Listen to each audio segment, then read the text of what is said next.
মাছে ভাতে বাঙালি, মাছ ভাতে প্রাণ, শুকনো মুড়ি, কাঁচা লঙ্কা, তবুও গর্বের গান। আসসালামু আলাইকুম প্রিয় ভিউয়ার্স, নাজমাস রসইগর থেকে হাজির হয়ে গেলাম দুইটা তরকারি রেসিপি নিয়ে। যেমনটা বলছিলাম, মাছ। জি, বাঙালির পাতে মাছ না হলে কখনো বাঙালি পরিপূর্ণ তৃপ্তি পায় না। আশা করি যে যেখান থেকে দেখছেন একটা লাইক দিয়ে সম্পূর্ণ ভিডিওটা দেখবেন। ভালো লাগলে ফেসবুক পেজ থেকে হলে আমার ফেসবুক পেজটি ফলো দিয়ে দিবেন, আর ইউটিউব থেকে হলে চ্যানেলটি সাবস্ক্রাইব করে বেল বাটন অন করে রাখবেন। আর যদি বেশি ভালো লেগে যায় তাহলে শেয়ার দিয়ে ফ্রেন্ডস এবং ফ্যামিলিকে দেখার সুযোগ করে দিবেন। যা বলছিলাম, আজকে দুইটা বাঙালিয়ানা রেসিপি আপনাদের সাথে শেয়ার করব। তার জন্য প্রথমে চুলায় একটা ননস্টিকের হাঁড়ি বসিয়ে তেল দিয়ে দিলাম, রান্নার সাদা তেল দিয়ে দিয়েছি, পেঁয়াজ, আদা রসুন পেস্ট, আর দিয়ে দিলাম টমেটো। প্রথমে রান্না করব ডিম আলুর ঘাটি। সব সময় এক ধরনের তরকারি খেতে খেতে যখন আমাদের মন ভরে না, তখন একটু ভিন্নতা আনার জন্যই আজকের রেসিপি। এখন আমি হলুদ পাউডার, মরিচ পাউডার, সামান্য করে ধনিয়া জিরা পাউডার দিয়ে দিলাম। আপনারা যখন রান্না করবেন আপনাদের তরকারির পরিমাণ মতোই মশলাটা অ্যাড করবেন। যখন আদা রসুন পেঁয়াজ টমেটো একটু ভাজার পর নরম হয়ে গিয়েছে তখন আমি গুঁড়া মশলাটা দিয়ে দিয়েছি।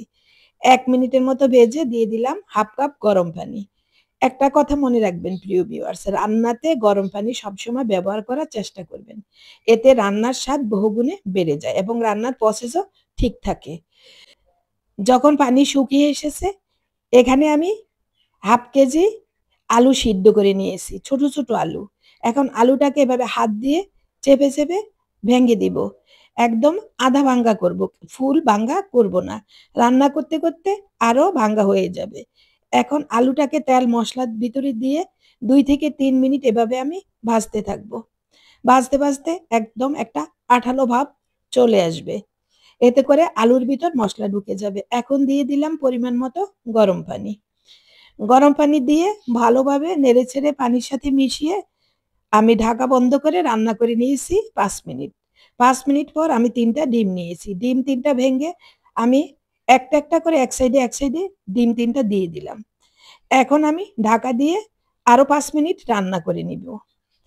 5 মিনিট পর আমি ঢাকাটা উঠিয়ে নিলাম। এখন দেখুন, ডিমগুলো দেওয়ার পর যে আমি 5 মিনিট অপেক্ষা করেছি এতে ডিমগুলো সুন্দর জমে গিয়েছে। 3টা ডিম জমে গিয়েছে।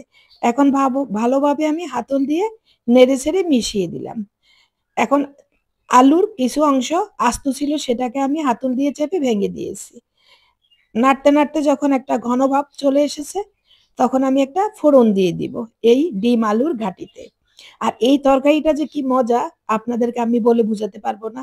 অবশ্যই আপনারা বাসায় ট্রাই করবেন এই ডিম আলুর ঘাটি, আর খেয়ে অবশ্যই প্রশংসা করবে আপনার পরিবারের সবাই। ফোড়নের জন্য আমি 5 কোষ রসুন আর রান্নার সাদা তেল দিয়ে একটু গোল্ডেন কালার করে ভেজে নিয়েছি। এখন ডিম আলুর ঘাটির মধ্যে আমি ফোড়নটা দিয়ে দিলাম।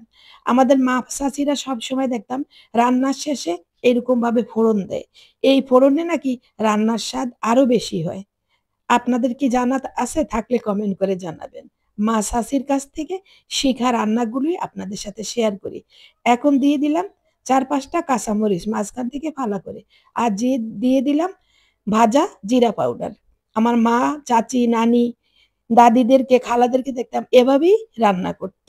গ্রামীণ রান্না এবং বাঙালিয়ানা রান্না আমরা সবাই বেশি পছন্দ করি। আমি এখন উপর থেকে দিয়ে দিলাম ধনিয়া পাতা। ধনিয়া পাতা দিয়ে আবারও একটু নেড়েচেড়ে মিশিয়ে দিব। প্রিয় ভিউয়ার্স, এই ডিম আলুর ঘাটি রান্না করে দেখবেন। বাসার ছোট বড় সবাই খেতে বেশ পছন্দ করবে। আর এই তরকারিটা আমি এক জায়গায় খেয়েছি। আর খাওয়ার পর আমার এত ভালো লেগেছে তাই আমিও বাসায় প্রায়ই এই তরকারিটা রান্না করি।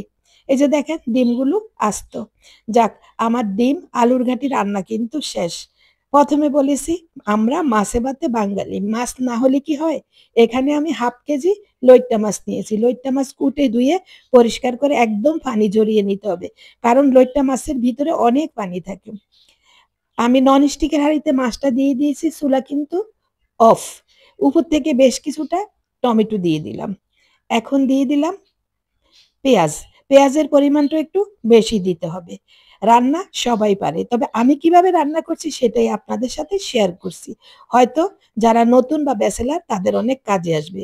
স্বাদমতো লবণ আর এখানে আমি ১ চায়ের চামচ হলুদ পাউডার, ১ চায়ের চামচ মরিচ পাউডার, ১/২ চায়ের চামচ ধনিয়া পাউডার, ১/২ চায়ের চামচ জিরা পাউডার দিলাম। আর ১/২ টেবিল চামচ আদা রসুন পেস্ট দিয়ে দিলাম।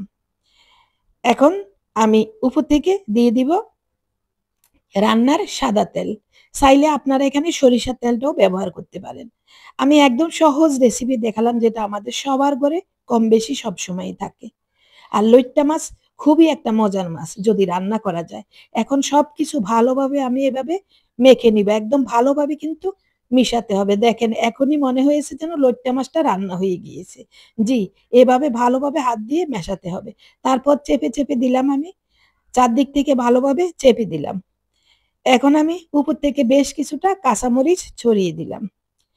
কাঁচামরিচটা আপনারা আপনাদের পছন্দ মতো দিবেন। এখন আমার হাত ধুয়ে সামান্য একটু পানি আমি এভাবে হাতটা ধুয়ে মাছের উপরে দিয়ে দিলাম।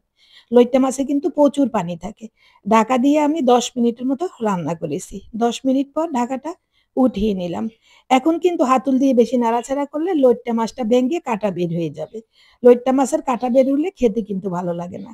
উপর থেকে দিয়ে দিলাম বেশ কিছুটা ধনিয়া পাতা। এখন ধনিয়া পাতা দেওয়ার পর আমি এখন আর হাতল দিয়ে নাড়ব না। এখন এইভাবে ননস্টিকের হাঁড়ি ধরে এভাবে নেড়ে দিব। এতে কি হবে ধনিয়া পাতাটা একদম মাছের মধ্যে মিশে যাবে। কি রান্না তো হয়ে গেল। ২ টা রেসিপি আপনাদের সাথে শেয়ার করলাম। যদি আমার আজকের রেসিপি ভালো লাগে অবশ্যই লাইক, কমেন্ট, শেয়ার করে পাশে থাকবেন। বিদায় নিব। চলে আসবো নতুন রেসিপি নিয়ে। ততক্ষণ পর্যন্ত আল্লাহ হাফিজ।